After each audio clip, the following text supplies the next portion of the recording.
നമസ്കാരം മക്കളെ, സുബർ സാറാണ്. നമ്മുടെ +2 സേ ഇംപ്രൂവ്മെന്റ് എക്സാമിന് ഇനിയും വളരെ കുറച്ച് ദിവസമേ ഉള്ളൂ എന്നുള്ളത് നിങ്ങൾക്കും അറിയാം, എനിക്കും അറിയാം. അപ്പോൾ ഇതുവരെ പഠിച്ച് തുടങ്ങിയിട്ടില്ലാത്തവർ മീൻസ് ശരിയായിട്ട് തുടങ്ങിയിട്ടുണ്ടാവും, എന്നാൽ ഒരു കോൺഫിഡൻസ് ലെവൽ ഇല്ലാതെ നിൽക്കുന്ന ഒത്തിരി കുട്ടികളുണ്ട്. തന്നെ പഠിക്കുക എന്നുള്ളതാണ് അവരുടെ ഒരു രീതി. അങ്ങനെ ഒത്തിരി കുട്ടികളുണ്ട്.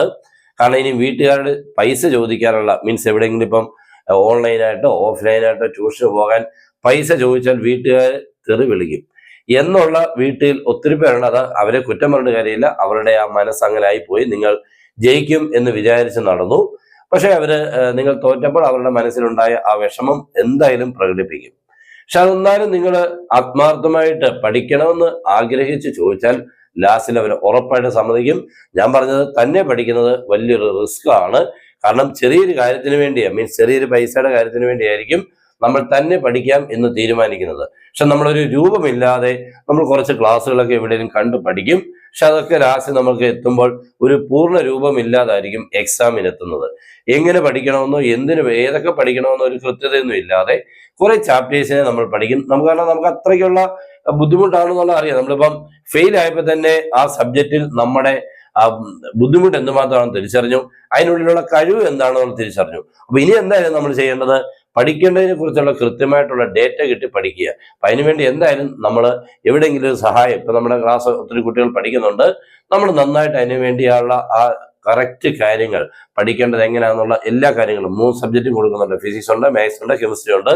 നമ്മൾ അടിപൊളിയായിട്ട് ആ കാര്യങ്ങളെല്ലാം കൊടുത്ത് അവർക്ക് ജയിക്കേണ്ടതിനെ കുറിച്ചുള്ള കൃത്യമായിട്ടുള്ള ഒരു ബോധം മീൻസ് അതിനുള്ളൊരു കോൺഫിഡൻസ് കൊടുത്തുള്ളതാണ് നമ്മൾ പഠിപ്പിക്കുന്നത്. ഞാൻ പറഞ്ഞു വേറൊന്നുമല്ല, നിങ്ങൾ തന്നെ പഠിക്കുന്നവർ വളരെ ശ്രദ്ധിക്കണം. ഇല്ലെങ്കിൽ ഇതിന്റെ ഒരു ബുദ്ധിമുട്ട് പിന്നീട് ഉണ്ടായിക്കഴിഞ്ഞാൽ 1 ഇയർ ആണ് നമുക്ക് നഷ്ടപ്പെടുന്നത്. അത് ചെറിയ കാര്യമല്ല.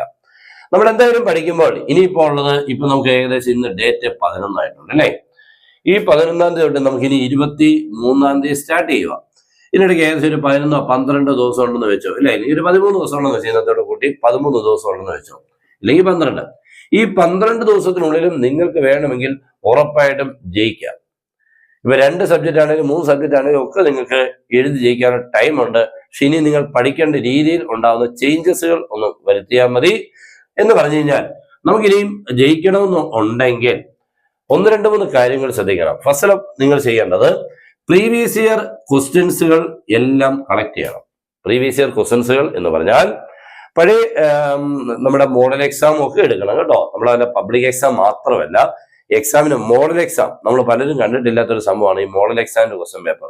മോഡൽ എക്സാമിന്റെ ക്വസ്റ്റ്യൻ പേപ്പറും നെക്സ്റ്റ് നിങ്ങൾ ചെയ്യേണ്ടത് പബ്ലിക് എക്സാം ഫൈനൽ എക്സാമിന്റെ ക്വസ്റ്റ്യൻ പേപ്പറും, ഇത് രണ്ടും നിങ്ങൾ കളക്ട് ചെയ്യണം.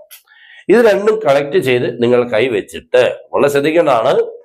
ഞാൻ നേരത്തെ എപ്പോഴും പറയുന്ന പോലെ ഒരു കാര്യം, നിങ്ങൾക്ക് പഠിക്കാൻ പറ്റുന്ന ഓരോ സബ്ജക്റ്റിനും ചാപ്റ്റേഴ്സ് ഉണ്ട് എന്ന് പറഞ്ഞാൽ നിങ്ങൾക്ക് പഠിക്കാൻ പറ്റുന്നത്.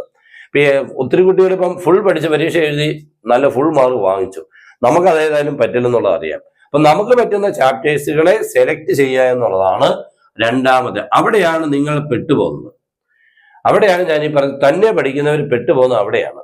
സെലക്ട് ചെയ്യുക, ഏത് പഠിക്കണം, ഏത് പഠിച്ചാലാണ് നമുക്ക് എക്സാമിന് എളുപ്പം മാർക്ക് കിട്ടുന്നത്, നമ്മൾ പഠിക്കുന്ന ക്വസ്റ്റ്യൻ കാണുക എന്നുള്ളത്. ഓക്കെ, അപ്പോൾ സെലക്ഷൻ ആണ് നമ്മുടെ രണ്ടാമത്തെ കാര്യം.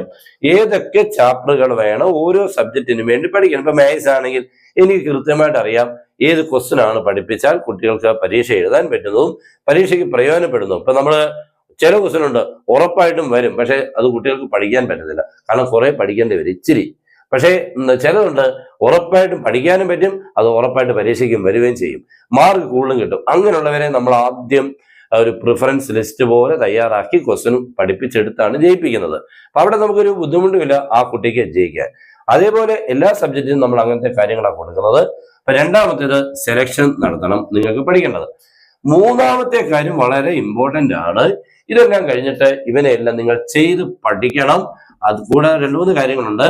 ചെയ്ത് പഠിക്കുക കൂടാതെ നിങ്ങൾ ഇവിടെ കണ്ട കാര്യങ്ങൾ ഏതായി പ്രീവിയസ് ഇയർ ക്വസ്റ്റ്യൻസുകൾ കണ്ട് വായിച്ച്, ഇപ്പൊ നമ്മൾ പഠിക്കുമ്പോഴെല്ലാം സാധാരണ എന്താ ചെയ്യാറുള്ളത്, നമ്മൾ ചെയ്യുന്നത് ആ ടെക്സ്റ്റ് ബുക്ക് ചെയ്യുന്നു, അല്ലെങ്കിൽ നമ്മൾ കണ്ടുള്ള കുറെ ക്വസ്റ്റ്യൻ പഠിക്കും.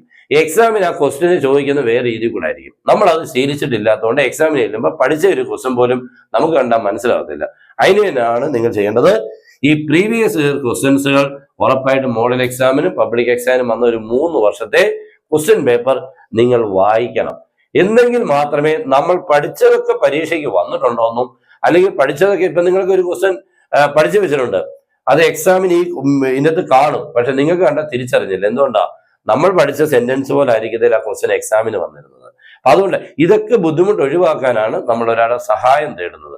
അപ്പൊ അവിടെ ആകുമ്പോൾ എന്ത് ചെയ്യും? അവർ ഈ ക്വസ്റ്റ്യൻ അങ്ങനെയും ചോദിക്കാം ഇങ്ങനെയും ചോദിക്കാം എന്ന് പറയുമ്പോൾ നമ്മൾ പഠിച്ചിട്ടുള്ളതിനുള്ളിൽ ഒന്നാവും. അങ്ങനെ വരുമ്പോൾ അങ്ങനെ മാറിയാൽ ഇങ്ങനെ മാറിയാൽ എനിക്കറിയാം എന്നുറപ്പിക്കുന്ന രീതിയിൽ കൂടെ എത്തണം എന്നാണ് ഏറ്റവും വലിയൊരു ഇമ്പോർട്ടൻ്റ് ആയ കാര്യം. അപ്പൊ ഇവിടെയാണ് ആ കാര്യങ്ങളെല്ലാം നിങ്ങൾ ചെയ്യേണ്ടത് കേട്ടോ. ലാസ്റ്റ് സ്റ്റേജ് അതാണ്. അപ്പോൾ പ്രീവിയസ് ഇയർ ക്വസ്റ്റ്യൻസുകൾ, രണ്ടാമത്തെ പഠിക്കേണ്ട ടോപ്പിക്സുകളും ക്വസ്റ്റ്യൻസുകളും സെലക്ഷൻ നടത്തുക, മൂന്നാമത്തെ ഇതെല്ലാം ഒന്ന് എഴുതി പഠിക്കുക. എഴുതി പഠിച്ചിട്ട് ഞാൻ പറഞ്ഞ പോലെ ഇവിടുത്തെ ആ ക്വസ്റ്റ്യൻസുകൾ നിങ്ങൾ പഠിച്ചതുമായിട്ട് ഒന്ന് കമ്പയർ ചെയ്യുമ്പോൾ നിങ്ങൾക്ക് ഇത് വായിച്ച് ചെയ്യാൻ പറ്റുന്നുണ്ടെന്നൊരു പ്രാക്ടീസ്. ഇതിനൊക്കെ സമയം ഇനി അങ്ങോട്ട് കുറഞ്ഞുകൊണ്ടിരിക്കുക. ഇതിനൊക്കെ നല്ല സമയം ഉണ്ടായിരുന്നു, പക്ഷെ പലരും ടൈമൊക്കെ ആദ്യത്തേതൊന്നും നല്ല ഫുൾ യൂസ് ചെയ്യാതെ ലാസ്റ്റ് കുറേ സമയം ഇരുന്ന് പഠിക്കും. നിങ്ങൾ ആദ്യമേ കുറേ സമയം ഇരുന്ന് പഠിച്ചു കഴിഞ്ഞാൽ ലാസ്റ്റിൽ എന്ത് റിലാക്സ് ചെയ്ത് നമുക്ക് പഠിക്കാം. അങ്ങനെയല്ലേ വേണ്ടത്? അപ്പോഴല്ലേ കോൺഫിഡൻസ് കൂടുന്നത്. അല്ല ലാസ്റ്റ് കുറേ ചൂടാവുമ്പോഴേ എക്സാം എടുക്കുമ്പോൾ ഭയങ്കര ചൂടാ എന്ന് പറഞ്ഞാൽ വേറെ ചൂടെന്നുള്ളതല്ല, ഭയങ്കര സീരിയസ് ആവുക. അതല്ല വേണ്ടത്. ആദ്യമേ സീരിയസ് ആവാൻ പറ്റുന്നവർക്ക് വളരെ ഈസി ആയിട്ട് ജയിക്കാൻ പറ്റും. അതാണ് നമുക്ക് എല്ലാ കാര്യങ്ങളും ചെയ്യണം. അല്ലാതെ തുടക്കത്തിൽ വളരെ ലോ, ലാസ്റ്റ് ഒക്കെ എത്തുമ്പോൾ ഭയങ്കര പഠിത്തം. നിങ്ങളൊക്കെ തന്നെ പഠിച്ചു കാണും. ലാസ്റ്റ് എക്സാമിന്റെ ഒക്കെ ആ ഡേയിലൊക്കെ നിങ്ങളൊക്കെ തന്നെ ആണെങ്കിലും നാളെയാണ് എക്സാമിൽ എങ്കിൽ ഇന്ന് രാത്രിയിൽ 2 മണി വരെ ഇരുന്ന് പഠിച്ചു. അങ്ങനെ ഒത്തിരി കുട്ടികളുണ്ട്. എന്നിട്ടും ഫെയിലായ ഒത്തിരി കുട്ടികൾ. എന്തുകൊണ്ടാ? ലാസ്റ്റിലൊക്കെ പഠിച്ചതൊന്നും നമുക്ക് തലയിൽ നിൽക്കുന്നൊന്നുമില്ല. അതിനൊന്നും പ്രിപ്പറേഷനുള്ള സമയമില്ല. ഒന്ന് പഠിച്ചതേ ഉള്ളൂ. രണ്ടാമത് പഠിക്കാനുള്ള സമയം കിട്ടിയില്ല കേട്ടോ. അപ്പൊ ഇപ്പൊ നമുക്ക് അതിനാ വേണ്ടത്. രണ്ടാമതും മൂന്നാമതും ഒക്കെ പഠിക്കാനുള്ള സമയം കിട്ടണം. അങ്ങനെ പലതവണ നമ്മൾ കുറെ, കാരണം നിങ്ങൾക്ക് 1 ടൈം ഒന്നും പഠിച്ചു കഴിഞ്ഞാൽ ഓർക്കില്ല. 2 ടൈംസ് 3 ടൈംസ് ഇങ്ങനെ റെഗുലർ ആയിട്ട് ഇരുന്ന് പഠിച്ചെങ്കിൽ മാത്രമേ എക്സാമിന് ഓർക്കാൻ പറ്റുള്ളൂ. ഓക്കെ, ഇത്രയും കാര്യങ്ങൾ നിങ്ങൾ ശ്രദ്ധിച്ചാൽ ഉറപ്പായിട്ട് നിങ്ങൾക്കും ജയിക്കാൻ പറ്റും. ഇനി കുറച്ചൊക്കെ ഏറെ പഠിച്ചവരാണെങ്കിൽ പോലും ഇത് പ്രാക്ടീസ് ചെയ്യണം. ഓക്കെ, ഇത് ഏറ്റവും നല്ലൊരു മെത്തേഡാണ്. ഈ മെത്തേഡിൽ പ്രാക്ടീസ് ചെയ്യുന്ന ഒരാൾക്ക് സക്സസ് ആവുക എന്ന് പറഞ്ഞാൽ വളരെ ഈസിയാണ് കേട്ടോ. വളരെ ഈസി ആയിരിക്കും, ഒരു ബുദ്ധിമുട്ടുമില്ല. കാരണം ജയിക്കുക എന്ന് പറഞ്ഞാൽ ഒരു ബുദ്ധിമുട്ടുള്ള കാര്യമല്ല. നമുക്ക് എത്രയോ മാർക്ക് വേണം വാങ്ങാം. ജയിക്കുക എന്നുള്ളത് വളരെ ഈസി ആയിട്ടുള്ള സംഭവമായിട്ട് മാറിയിരിക്കും. ഓക്കെ, അപ്പോൾ ഞാൻ ഈ ചെറിയ പറഞ്ഞ കാര്യങ്ങൾ ഒന്ന് ശ്രദ്ധിക്കുക. നിങ്ങളുടെ മനസ്സിന് എന്തെങ്കിലും പ്രയോജനപ്പെടുന്നെങ്കിൽ ഉറപ്പായിട്ട് ഇത് മറ്റുള്ളവരോട് മറക്കാതെ ഷെയർ ചെയ്യുക. ആ ഷെയർ ചെയ്യുന്നതിനോടൊപ്പം നമ്മുടെ മനസ്സിന്റെ ഒരു അനുഗ്രഹം നിങ്ങൾക്ക് ഉണ്ടാവും. കാരണം ഇങ്ങനത്തെ കാര്യങ്ങൾ ഒരാളിലോട്ട് എത്തുക എന്നുള്ളതും വലിയ ഇമ്പോർട്ടൻ്റ് ആണ്. ഒരാൾക്ക് ചിലപ്പോൾ ഇങ്ങനെ പഠിക്കാൻ മനസ്സുണ്ടെങ്കിലും പഠിക്കാനുള്ള ഒരു കാരണം കിട്ടി കാണത്തില്ല. ആ കാരണം കിട്ടുമ്പോൾ അവർ സ്റ്റാർട്ട് ചെയ്യും. ഓക്കെ, എല്ലാവരും നമ്മുടെ ചാനൽ ഫോളോ ചെയ്ത് നിങ്ങൾക്ക് വേണ്ട എല്ലാ നിർദ്ദേശങ്ങളും കാര്യങ്ങളും എക്സാം വരെ നിങ്ങൾക്ക് കിട്ടിക്കൊണ്ടിരിക്കും. പിന്നെ എല്ലാവരും അടിപൊളിയായിട്ട് പഠിച്ചോണമെന്ന് ഞാൻ ഒരിക്കൽ കൂടി ഓർമ്മിച്ചുകൊണ്ട് നിർത്തുന്നു. Good bye.